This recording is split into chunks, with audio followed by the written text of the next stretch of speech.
Support for today's episode comes from Amazon. Amazon is working toward a carbon free energy future, doing more with less, investing where it matters most, and supporting communities where we operate. The suppliers deciding whether corporate climate goals get met. The organizations deciding whether corporate climate commitments get met are not the ones that made them.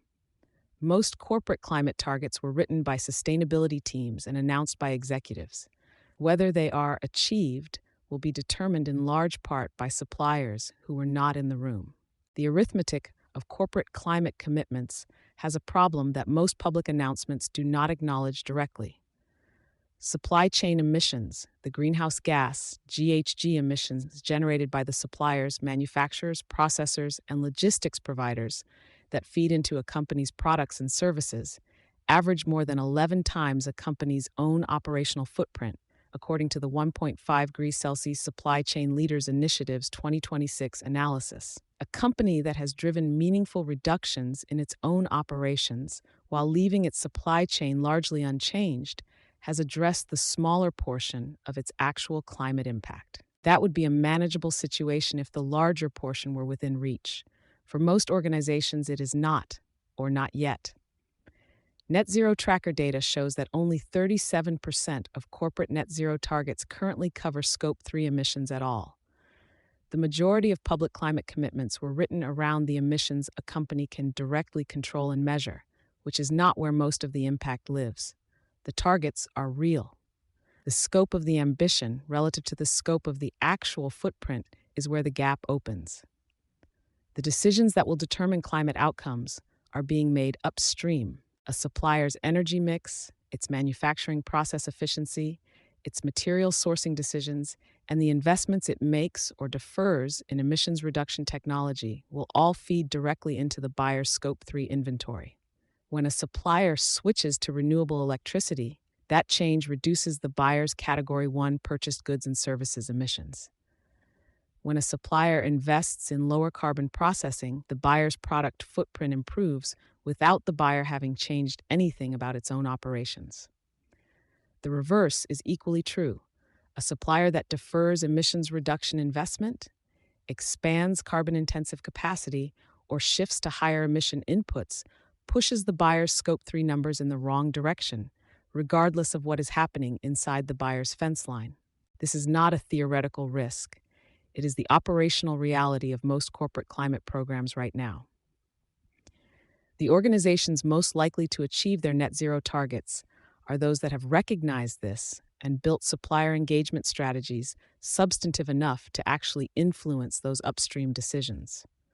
The 1.5 degrees Supply Chain Leaders Initiative tracks companies that have done exactly that, and the 2026 data is instructive.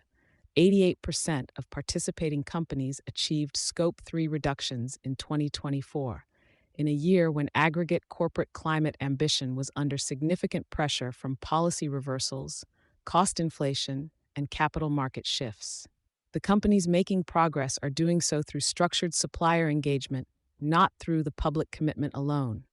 The integrity gap between announced targets and verifiable plans is widening. Investor frameworks are starting to close the distance between climate announcements and climate accountability. Climate Action 100 Plus, the world's largest investor climate engagement initiative, updated its net zero company benchmark framework in May 2026 to place greater emphasis on tracking real-world decarbonization outcomes rather than target setting alone.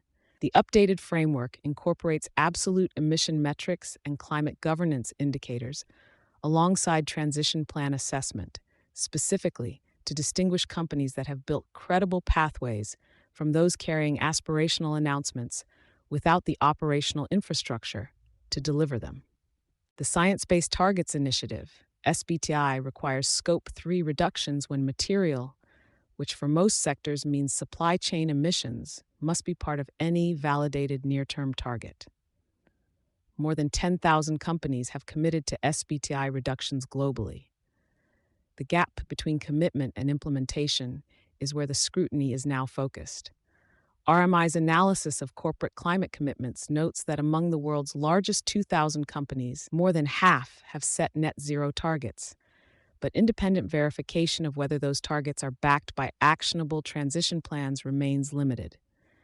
Ambition often exceeds implementation, and the implementation gap is most visible in the Scope 3 portion of the target.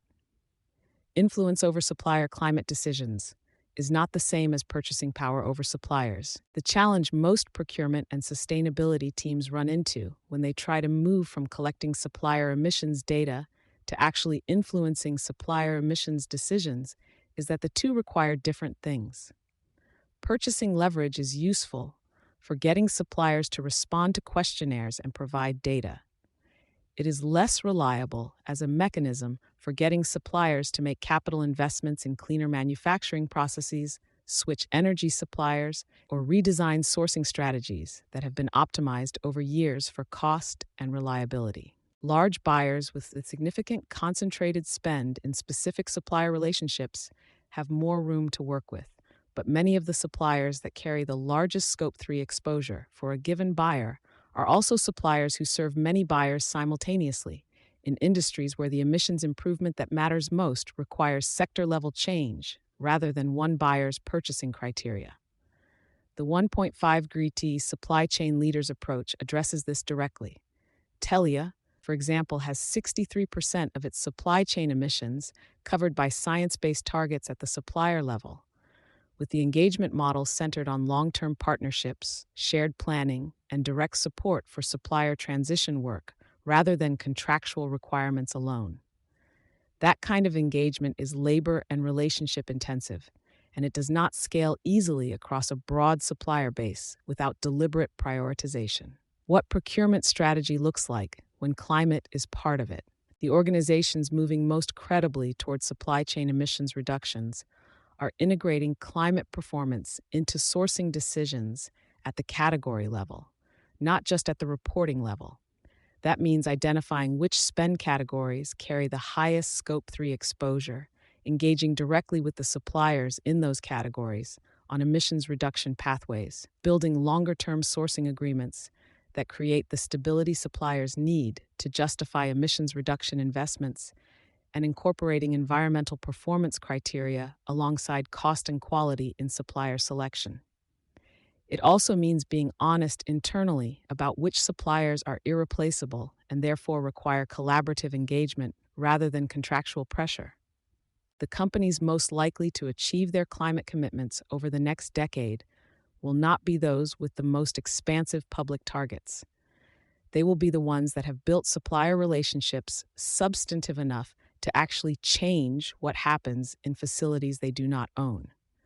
That is a procurement strategy and a relationship management strategy as much as it is a sustainability strategy. And the organizations that have not yet made that connection are carrying commitments that their current supplier engagement model cannot deliver.